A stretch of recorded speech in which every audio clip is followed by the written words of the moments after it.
Welcome to the Marley Bird YouTube channel, brought to you by Red Heart Yarns. In this video, I am going to share with you my 10 secrets to perfect planned pooling. I'm here in my on-location studio at my mom's house filming holiday videos, and I'm working on this really great holiday-inspired planned pooling project. And it got me to thinking, Marley, you have 10 things that you make sure that you do on every single pooling project. Why don't you share those with everybody else and call them the secrets to perfect planned pooling? Hence, we have a video. Now, before you get started in this video, if you're looking for the basic instructions for planned pooling, you are going to want to check out the video I have right over there. It's the best crochet tutorial for planned pooling argyle out there. I promise you, once you view that and get started, you're going to start making some really great pooling projects. But as you move forward and you're like, you know, there's a couple things that I'd like to know a little bit more about, I am going to fill in those blanks now. That's where the 10 secrets jump in. Are you ready? Here we go.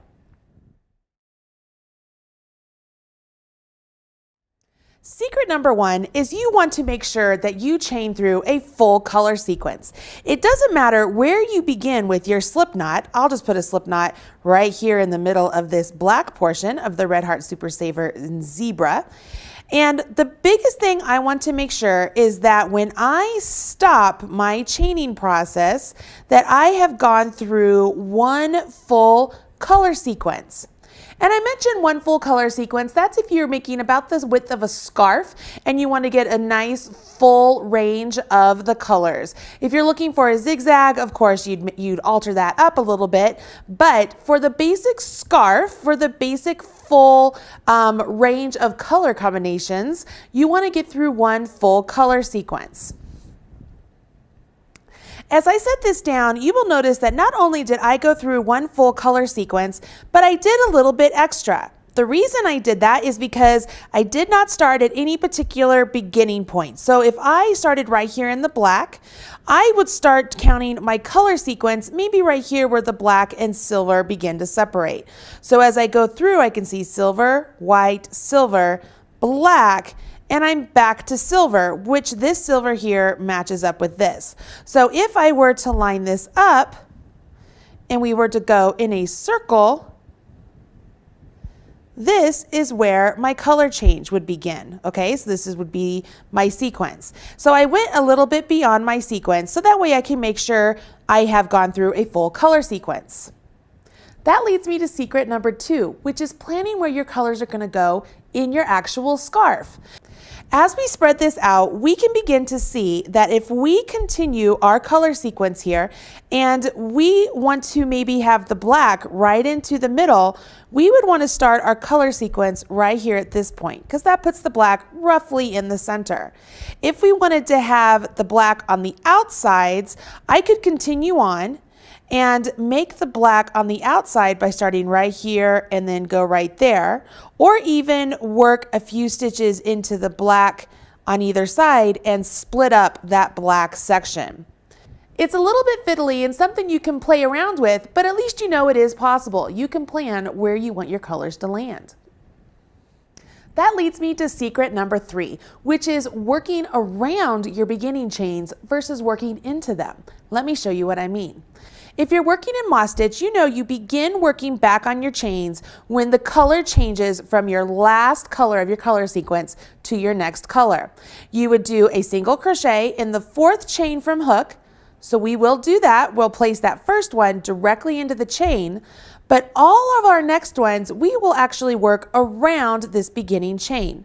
So simply take your hook, go underneath the chain, yarn over, pull up a loop, yarn over, draw through 2. Chain 1, go under the chain, yarn over, pull up a loop, yarn over, pull through. Pretty cool, right? Remember to always put that first stitch in the chain because that locks the chain in place. But all your remaining stitches you will work around the chain. And what are the benefits of doing that? One, you're able to actually shift and move and make either wider or more tight your row 1. So that way it allows your row 1 stitches to fall in line with the rest of the body of your scarf. It just makes it a lot more uniform for the whole project. The other thing is that it will really help you out with secret number 4. Secret number 4 is this. As you are making your stitches around your chain, you want to strive to get a consistent number of stitches in each color. Meaning right here at this start, I just got 1, 2, 3 stitches, because you want to make sure you count the one you put into the chain, in the gray color. So I would go ahead and I would mark that down that I got 3 stitches in that gray. I'm on to the white, and let's see how many stitches I can get in the white. And I want to make sure that I do not get any half color stitches, meaning I don't want any stitches where one leg is white and one leg is gray. I want to make sure I get full stitches here. So I am just going along. I'm not really concerned about the tension. I'm trying to keep it pretty consistent, and I'm just moving along, and I will see here at the end how many stitches I get in my white. Now right here I can see that my gray is about to start, so let's count how many stitches I have in my white. I have 1, 2, 3 in gray, so I have 1, 2, 3, 4, 5 single crochets in my white. So I would go ahead and write that down. I would move on to my gray section now, and this gray is wholly independent of this gray. So if this one happens to get 4 instead of 3, that's okay. But for symmetry reasons and because I like to have things even up, I'm going to try and get 3 stitches out of this gray also. So let's see what I can do here. I can get 1 and 2 and, ooh, gosh, that one I have half and half. So what I could do here is I would go ahead and I'd rip those out, and let's see if I can make them just a little bit more snug so that I could get my 3 stitches.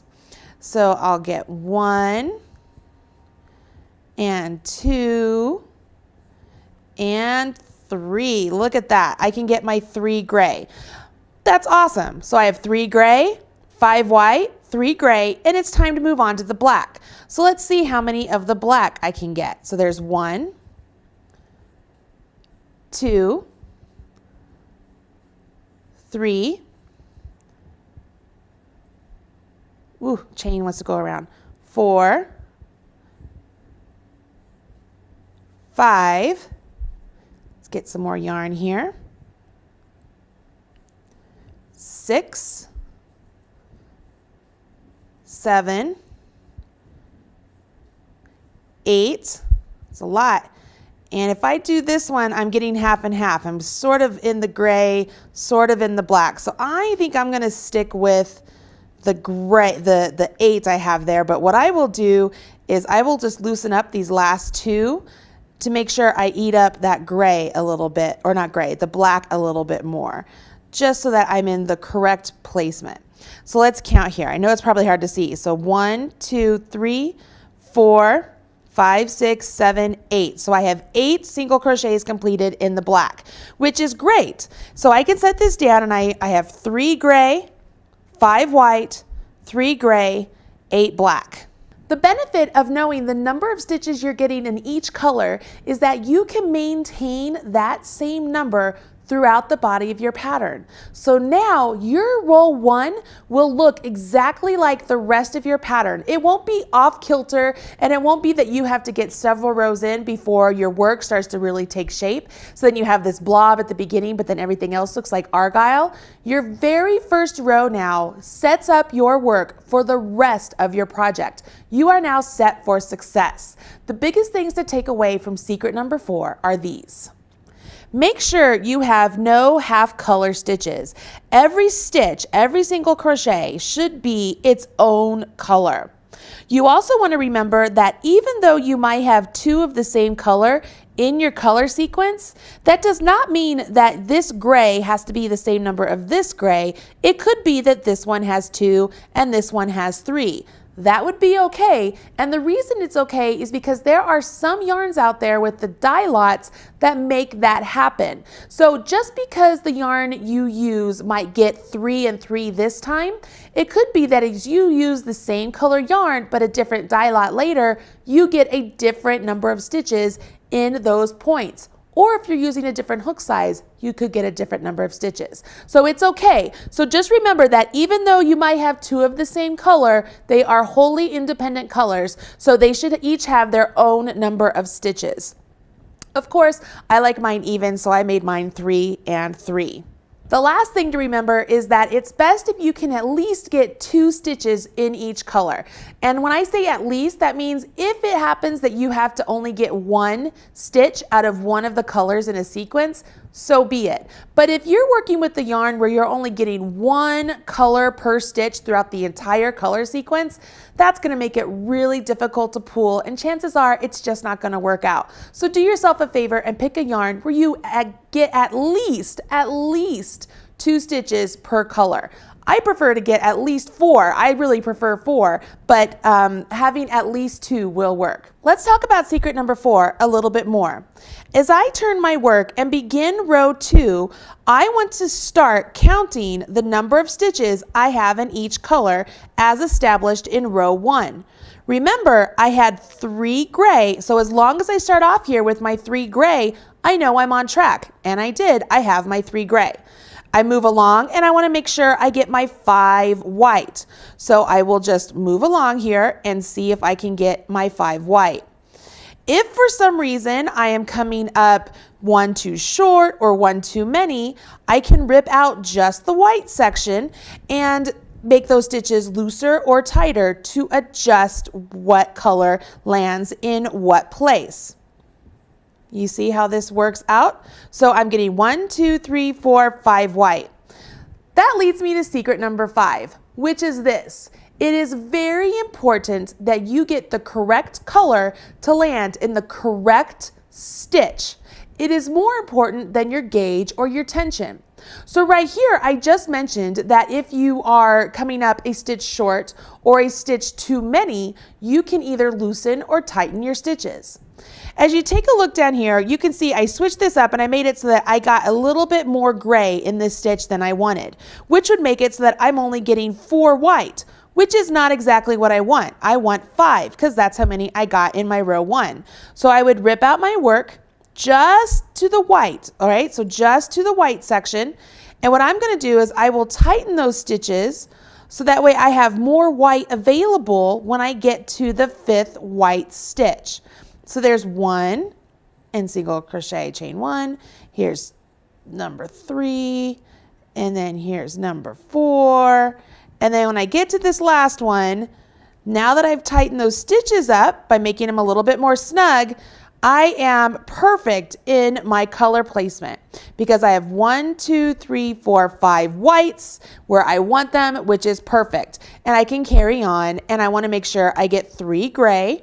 So there's 1 and 2. And look at this. This is a good example. Check it out. If I do my 3rd gray, I'm to my black. Well, remember when we did the gray over here, I came up a little short too, and I needed to tighten it up. So it might be that throughout the entire project, I will have to tighten up those gray ones a little bit more to make sure I get 3. And the reason I did that is because I really like the idea of keeping the grays the same number. But if I wanted to go back and just make those 2 stitches, I could absolutely do that. So here I am, I tightened it up, and I have my 3 grays like I want. I would carry on and I would make sure that I get my 8 black. So there's 1, 2, 3, and 4. Oops, let's get this here. 4, 5, make sure I'm in between, 6, and the last one would be 7, and my chain 2s for my turn would count as my number 8, okay? So I am landing in the correct place. Now I'm gonna talk a little bit about secret number 2 again. Remember when I mentioned that secret number 2 of working around your chains allows you to adjust your work a little bit? Check this out. Right now, my work, as I set it down, it wants to kind of cup in on itself. Like these are a little bit too snug.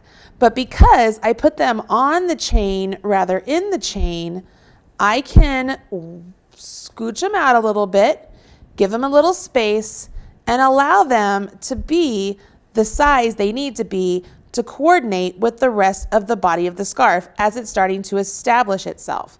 See how that works out? So it allows my stitches to really be in the correct place. And my chain stays in place because of my very first stitch that I did down here in the chain. See how pretty that is? The other benefit of this, as I mentioned before, is that because we were able to count the number of stitches in each color and establish that here on row 1, we have already set ourselves up for success in future rows because we are maintaining that same stitch count, and it will allow our work to shift as our stitches shift over by 1 on the diagonal every other row. Pretty cool, right? Okay, so we're going to go back to secret number 5 because this is where it starts to take place even more so. As I turn my work and begin row 3, we're going to talk about secret number 5 some more because, again, it has to do with color placement. And as I'm starting on row 3, this is where I will begin to know if my work is really starting to take shape and become the argyle I need it to be. So what I will need to do is, as I complete this first stitch here, my next stitch, which will go right here, will need to also be gray, okay? It's gonna need to be gray. And I can tell right here, look, that's kind of a bit of yarn. So I'm gonna make sure that I make my stitch a little bit loose to try and eat up the amount of yarn I need. Perfect. So I've used my single crochet right there at the beginning. And I can see right here, here is my silver. I'll put it right here. And there I am. So this is starting off my argyle. Now I want to make sure that I keep the 3 silver stitches just like I established in row 1. So here's 2, and then here is 3. Is that 2 half and half?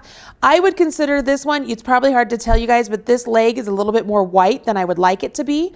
So once again, I would go back and I'm just going to rip back a few stitches in my silver just to tighten them up a little bit so that way I get a full silver stitch, okay? You don't want any half colors. Remember, secret number 4 requires you to get a full stitch.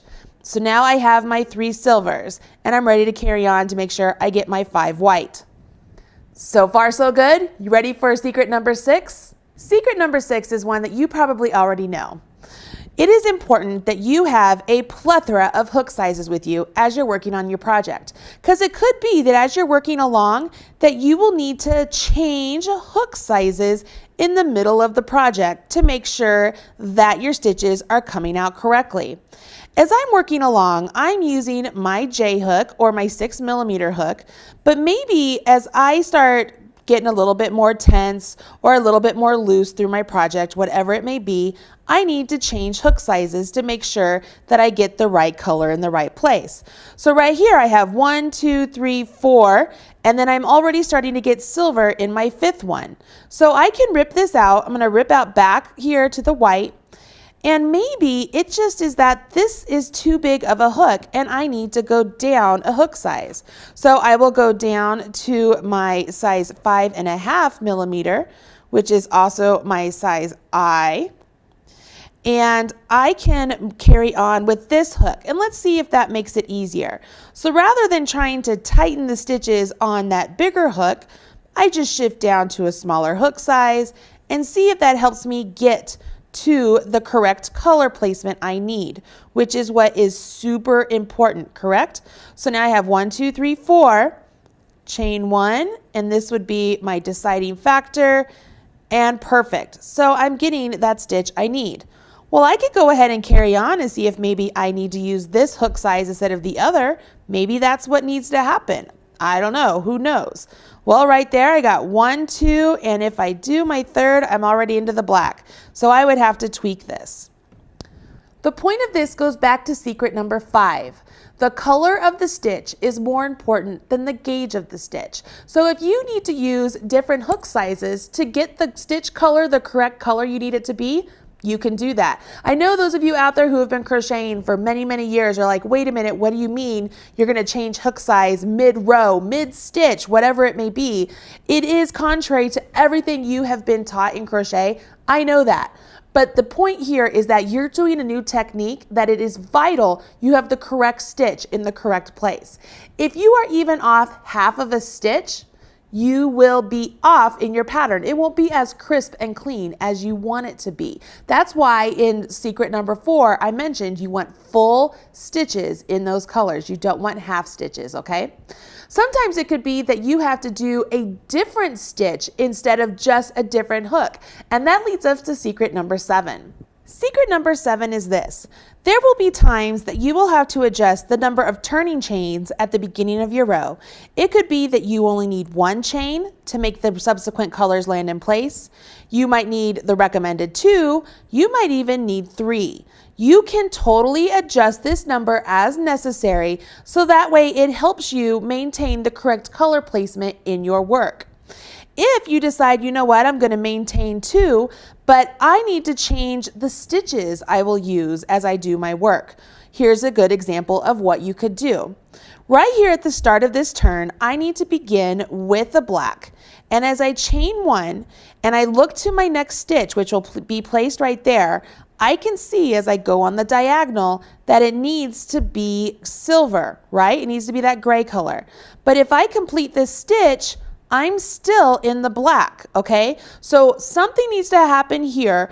Either I make this stitch larger, or I add stitches here, or I rip out completely and make these stitches larger to eat up more yarn to get to the silver. Or one thing I could do is, because I'm just about this much off, can you see that?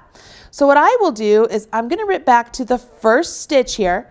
So I have my chain 2 turn that I did, and I will do a half double crochet instead of my single crochet in that first stitch.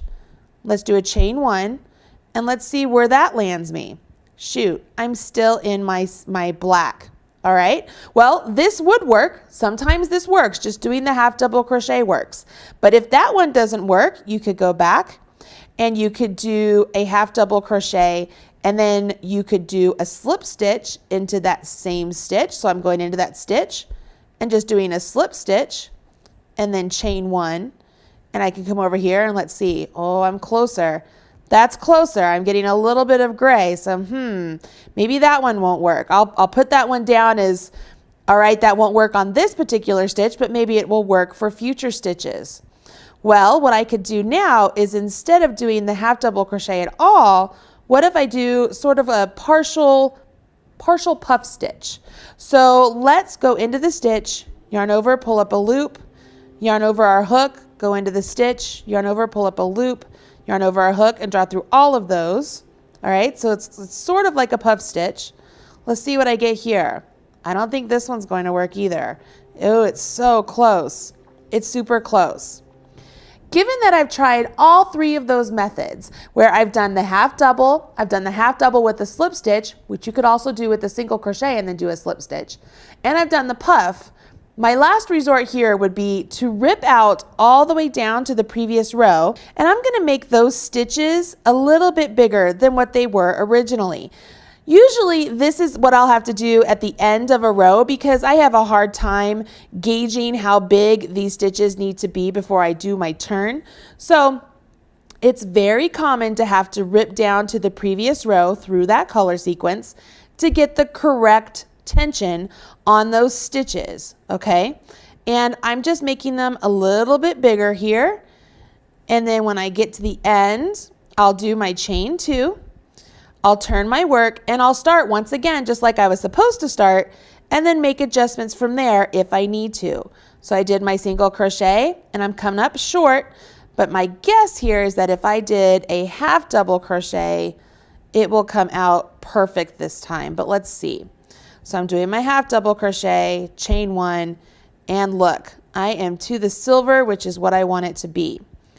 So if you need to change actual stitches along with the tension of the stitch to get the color in the correct place, you need to do that. You can do that, and it will enable you to have perfect planned pooling. Secret number 8 is this. As you're adding a new ball of yarn to your project, you want to make sure that your dye lot is exactly the same. This will enable you to better maintain the same number of stitches in each color and hopefully get the same tension throughout your entire project. If you don't have the same dye lot, it is a little bit more fiddly and almost impossible to maintain the same number of stitches in each color and to maintain the same sequence of the argyle pattern. It just is much more difficult than if you take the time to make sure you have the same dye lot. That is the first part of secret number 8. The second part of secret number 8 is simply matching up the way the colors line up. As you look down here, you can see that as I was coming along here, it could be that it's time for me to change my yarn. Maybe I came up with a knot. So what I do is I make sure that I have the same yarn and the same dye lot, and I will find a point in the working yarn that I'm using that the colors change. If that means I have to rip out to where, let's see here, right here you can see the gray turns to the flamingo color, I can get to that point and then I will grab my new ball of yarn and I'll find that same point in this new ball of yarn. So here it is, it's right here. So if I were to line up my new ball of yarn here, right up next to my working yarn, I can say, okay, about at that point, that's when my colors match up. So I could stop using my working yarn. Okay, so I'm gonna just move it out of the way. Let's move it out of the way. And I'm just holding this right up here and I'm pinching it right up next to where the stitch is. Now, because I don't like to join my yarn at a chain 1, I'm gonna rip out one more, just partially. So I will put my hook in through this partially completed single crochet and we will join our yarn at that point. So here we are, this is where our yarn join, our matches up, okay? It matches up right there. I'll just come down here and instead of yarning over with my old yarn, which is right there, I'm simply going to yarn over with my new yarn and pull through, okay? So then I will drop my old yarn, take my new yarn here, which is right here, and continue on with my pattern. So as I work here, I'm at my chain 1, comes a little loose here, I'm at my chain 1, and I can see following along that this next stitch should be the flamingo color. So as I work, if it's flamingo, perfect, it looks like it's doing all right. I can see a little bit of gray right there, so something that I can do is right here, I can just pop back to where I did my join, use the tail of the join and just tighten that up a little bit, like move it. I'm shifting it a little bit to shift this a little bit closer, so that way when I do my chain 1, I have my all flamingo all the time. Okay, so the point here is that as you join your new yarn, it's okay to take the yarn tail that you just joined and maybe tug it a little bit for the first stitch to make sure that as you continue on, you're in the correct place, okay? Just because you joined it at one spot doesn't mean that that's the end all and be all. You can tug this tail a little bit to shift it over, and then you would just carry on working with your working yarn here and complete your pattern, maintaining the same number of stitches in each color as you work along. I want to talk about dye lots just one more time here in secret number 8, and then I won't mention them again until later on. Please make sure that if you're working on a singular project where you add a new ball of yarn, you do have the same dye lot as the color you're using. And then I also want to mention that there will be times that maybe you complete one project with this color and you start a whole new project with the same color but a different dye lot. You will get a different number of stitches in each color, and it's just because of the way the yarn is dyed, okay? It's nothing you've done wrong, it's just that the yarn is dyed differently. So I'm just mentioning that so that way if those of you out there that are like, that's happened to me, it's totally fine, it's totally natural. You just might have to adjust the number of stitches you get in each color to make yours successful. But you know how to do that because you have all of these secrets. Secret number 9 is this. How do I make a project larger than a scarf? It's not difficult, you can do this. The first thing you're going to do is chain through your full color sequence a multiple of times. If you want your project to be a multiple of 3 color sequences wide, chain through 3 color sequences wide. If you want it 5, chain through 5. Do whatever you need to do to get through the full color sequence. I will let you know that this will use up quite a bit of yarn, and you might have a long tail left over that you will undo and weave in later on, but it's a great way to make sure you've established that, okay, I need at least this much yarn to get through one full row. Once you've worked through the full number of color sequences you want to use, you will then work your row 1 over the chains just like before. And you will also make sure you work the same number of stitches in each color. And you will also make sure that you do that color sequence the same multiple of times as you did your beginning chain. You will also want to make sure that in each color sequence, as you count the number of stitches in each color and you move on to the next color sequence, maintain those same number of stitches along the way. Just as when you work in a scarf and you maintain the same number of stitches in each color as you're moving up in the rows, you want to maintain that as you're working with multiples across the row. So if you have 3 gray, 5 white, 3 gray, 8 black, I will start off again with 3 gray. Make sense? As long as you can maintain that down the row, you've then set up your row 1 for success just like you did on your scarf. Once you've done row 1 in that way, you would carry on using your moss stitch pattern and working the same way you did for your scarf, making sure that each color shifts over by 1 stitch every other row. You will continue to adjust your stitches as necessary, either making them bigger or smaller, or adjusting your turning chain amount, or changing the stitch completely into a half double crochet, maybe a half double crochet and a slip stitch, or maybe a partial puff stitch. Whatever you need to do to make sure those colors land in the correct place, you just keep doing that. Only now, instead of doing it over 1 color sequence, you're doing it over multiple color sequences. And that's how you can make something whiter, like a blanket. Secret number 10, you've made it. Here it is, are you ready? This is highly addictive. Those of you who have already started off the planning pooling, the minute you get success, it's like, oh my gosh, what other yarn do I have in my stash that will make this beautiful scarf or this beautiful blanket? Then the next thing you know, you're looking in your friend's stash. You're looking at all the stores that are local to you that sell yarn. You want to buy all of the variegated yarns all the time. This is perfectly normal and to be expected as you're working with something that is so beautiful and really something super magical. Just as this is highly addictive, it can be equally as frustrating. There will be times that you are having great success with your planned pooling, and then all of a sudden you come across a yarn made in some particular dye lot that is just not happening for you, and you are fighting with the stitches the whole way. I want to let you know that it might not be you. It totally could be the yarn. Some dye lots are just a little bit more difficult than others. So don't let that make you throw in the towel and give up on this whole technique, because it could be that there is a special yarn out there just for you waiting to be picked up and crocheted with this wonderful technique. Be a master of your yarn. Don't let the yarn defeat you. You control it. Make sure you use these 10 secrets and you will have successful planned pooling. Please be sure to share with me the projects that you're making with planned pooling. I would love to see them. If you share them with me on the Marley Bird Facebook page, I will see them no problem. It's just facebook.com/Marley Bird. If you have a couple of secrets that you'd like to share with me to make our planned pooling even better, make sure you leave a comment below. Let us know what else we should be doing to make sure we have perfect planned pooling. While you're down there, would you mind smashing that like button to let other people know that you really enjoyed this video? I sure would appreciate it. Okay, I'm gonna let you go and grab your yarn and your hook and do your planned pooling, because I know you're just itching at it right now with all of this new information in your head. I wish you nothing but great success, and I hope you will come back here for more videos on planned pooling and other crochet and knitting techniques. I'm Marley Bird, proud spokesperson for Red Heart Yarns, and I'll talk to you again soon. Bye. Looking for more Marley Bird? Don't worry, I've got you covered.